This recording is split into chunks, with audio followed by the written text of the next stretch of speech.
রংপুরে অবসরপ্রাপ্ত স্কুল শিক্ষক গণপতি চক্রবর্তী সহ তার পরিবারের 4 সদস্যকে হত্যার ঘটনায় পুলিশের দেওয়া বিবৃতির সঙ্গে ময়নাতদন্তের রিপোর্টের বড় ধরনের অমিল পাওয়া যায়।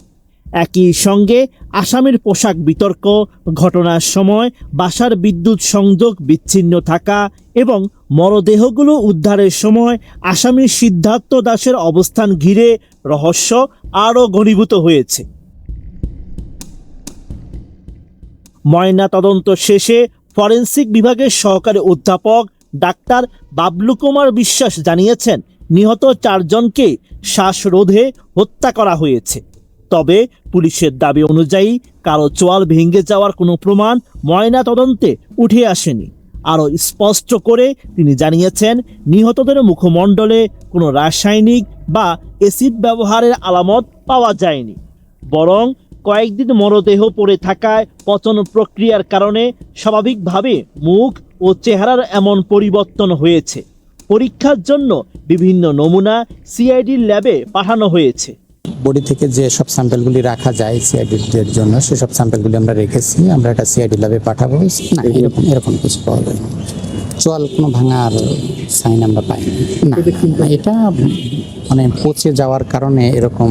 এর আগে Rangpur metropolitan police commissioner Abdul মাবুদ দাবি করেছিলেন, নিহত আগামী চক্রবর্তীর মুখের চোয়াল ভেঙে দেওয়া হয়েছিল। ময়না তদন্তের তথ্যের পর পুলিশের এই দাবির সত্যতা নিয়ে প্রশ্ন উঠেছে। এদিকে হত্যাকাণ্ডের পর আসামিদের পোশাক নিয়েও সামাজিক মাধ্যমে তীব্র বিতর্ক শুরু হয়েছে।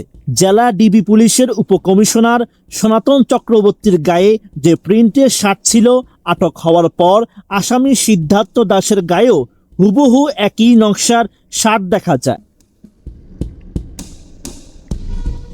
সিদ্ধার্থের শার্ট নিয়ে তার বাবা বিনয় দাস জানিয়েছেন, তিনি যখন তার ছেলেকে পুলিশের হাতে তুলে দেন তখন ওর গায়ে কেবল একটি ঘিয়া রঙের গেঞ্জি ছিল। পরে কিভাবে ওর গায়ে এই শার্ট এলো তা তার জানা নেই। আচ্ছা, সিদ্ধার্থকে যার বাসা থেকে ধরে তখন আপনি ছিলেন? আমি তো যে ধরে দিয়েছি। আপনি ওই সময় ধরে দিয়েছেন? হ্যাঁ। তখন সিদ্ধার্থের পরনে কি ছিল? এটা গেঞ্জি ছিল। গেঞ্জি ছিল? হ্যাঁ। এই শার্টটা কি দেখছেন কখনো সিদ্ধার্থ? না না, এই শার্টটা কার তা তো জানি না। আপনি সিদ্ধার্থর গায়ে কখনো এই শার্ট দেখছিলেন? না। আপনার ছেলের শার্ট এটা কি না? না না, এটা আপনার ছেলের শার্ট না? না। এটা কার শার্ট? তা তো জানি না আমি। তবে এই অভিযোগকে কাকতালীয় বলেই ব্যাখ্যা করেছেন ডিবি কর্মকর্তা সনাতন চক্রবর্তী। তার মতে এটি আড়ংয়ের শার্ট, যা হাজার হাজার মানুষের থাকতে পারে। শার্টটা আসলে আপনারা যে শার্টটা নিয়ে সন্দেহ প্রকাশ করছেন যে ওই দিন আমি এই শার্টটা পরেছিলাম, এখন আমি এখন ওই শার্টটাই পরে আছি। এটা আপনাদেরকে এখন ওই সময়ে তোলা, আমি যে সময় পিওতে ছিলাম তার ঘন্টাখানেকের মধ্যে তোলা একটা ছবির মেটা ডাটা দেখালাম। সেখানে দেখা গেল যে তারা ওই একই শার্ট পরে বসে আছে। সুতরাং এটা বিভ্রান্ত তদন্তকে ভিন্ন খাতে প্রভাবিত করার উদ্দেশ্য নিয়ে কতিপয় কুচক্রী মহল এই বিষয়টা নিয়ে বিভ্রান্তি ছড়াচ্ছে। এটার সাথে এই 4 খুন বা 4 খুনের তদন্ত বা এই যে আটক ব্যক্তিদের জবানবন্দি, এগুলোর সাথে কোনো সম্পর্ক নেই। এছাড়া আসামিদের গতিবিধি ও ঘটনাস্থল ত্যাগের সময় নিয়েও তৈরি হয়েছে ধোঁয়াশা। পুলিশ জানিয়েছে, 20 আগস্ট শেষ রাতে বাসার ছাদে ইয়াবা সেবনে বাধা দেওয়ায় আসামিরা শিক্ষক সহ 4 জনকে হত্যা করে এবং 21 আগস্ট জুমার নামাজের সময় স্বর্ণ অলংকার নিয়ে চলে যায়। কিন্তু পুলিশের বক্তব্যের সাথে মিলছে না আসামি সিদ্ধার্থের বাবা ও সীমান্ত দাসের মায়ের মন্তব্য, বরং তারা দুজন দিয়েছেন ভিন্ন বক্তব্য। বৃহস্পতিবার আপনার ছেলে বাসায় কখন প্রবেশ করে? বৃহস্পতিবারে রীতিমতো সে যেভাবে প্রতিদিন খাওয়া দাওয়া করে ঠিক ওইভাবে খাওয়া দাওয়া করছে। খাওয়া দাওয়ার পরে আমি রাত 12টা পর্যন্ত দোকান করি ও বাইরে খেলা খেলতেছে, মানে দাঁড়ায় আছে। আমি বললাম, বাবা বাসায় আসো। বাবা আজকে বাসায় থাকবো না, আমি সীমান্তদের বাসায় থাকবো। বৃহস্পতিবার সীমান্ত রাতে কোথায় ছিল? সিদ্ধার্থ সীমান্ত কি এই বাসা আপনাদের বাসায় ছিল?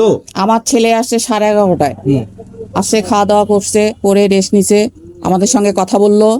বলার পরে একটু বের হলো, হওয়ার পরে নাকি ও বের হয়েছে, তা 2 জনের দেখা হয়েছে। তা ও ঘরে যা মানে কিছুক্ষণ আর কি, বেশিক্ষণ না, কিছুক্ষণ কথা টথা বলে নাকি ও বের হয়ে আসছে। তা এই কথাটা আমি আমার ছেলেকে জিজ্ঞাসা করছি যে তোর কাছে ছিল এখানে, তা বললো যে না, হ্যাঁ আসছিল বৃহস্পতিবারে, কিন্তু আমার সাথে একটু কথাবার্তা বলে কিছুক্ষণ পরেই চলে গেছে। কিন্তু কোথায় গেছে সেটাও জানে না। বাসার মোবাইল ফোন বন্ধ থাকা এবং বিদ্যুৎ সংযোগ নিয়েও রহস্য কাটছে না। ঘটনার রাতে পুরো বাসাটির বিদ্যুৎ সংযোগও বিচ্ছিন্ন ছিল। মরদেহ উদ্ধারের পর ইলেকট্রিশিয়ান উজ্জ্বল কুমারকে ডেকে লাইন সচল করা হয়। তিনি জানান, খুঁটি থেকে মেইন লাইনের সংযোগটি সুনির্দিষ্টভাবে খুলে ফেলা হয়েছিল, যা কোনো স্বাভাবিক যান্ত্রিক ত্রুটি নয়। ওখানে যে লাইনটা ভাই ডিসকানেক্ট পাইছি, টোটালি হয় কেউ খুলে দিছে, না শর্ট সার্কিট করে আলাদা করছে। এমনিতেই কখনো লুজ কানেকশনে ওইভাবে আলাদা হয় না, শর্ট সার্কিট সম্ভবত, কারণ ওখানে তো উঠতে গেলে কেউ না কেউ দেখতো। কিন্তু ডিবি পুলিশ বলছে বিদ্যুৎ সংযোগ বিচ্ছিন্ন থাকার বিষয়টি তাদের জানা নেই। এদিকে মরদেহগুলো উদ্ধারের সময় সিদ্ধার্থ দাসের অবস্থান নিয়েও বেরিয়ে এসেছে চাঞ্চল্যকর তথ্য। সিসিটিভি ফুটেজে দেখা যায়, পুলিশ যখন স্কুল শিক্ষক গণপতি চক্রবর্তীর বাড়ি থেকে মরদেহগুলো উদ্ধার করছে, তখনও গণপতির বাড়ির সামনের গলিতে অবস্থান করছিল সিদ্ধার্থ দাস।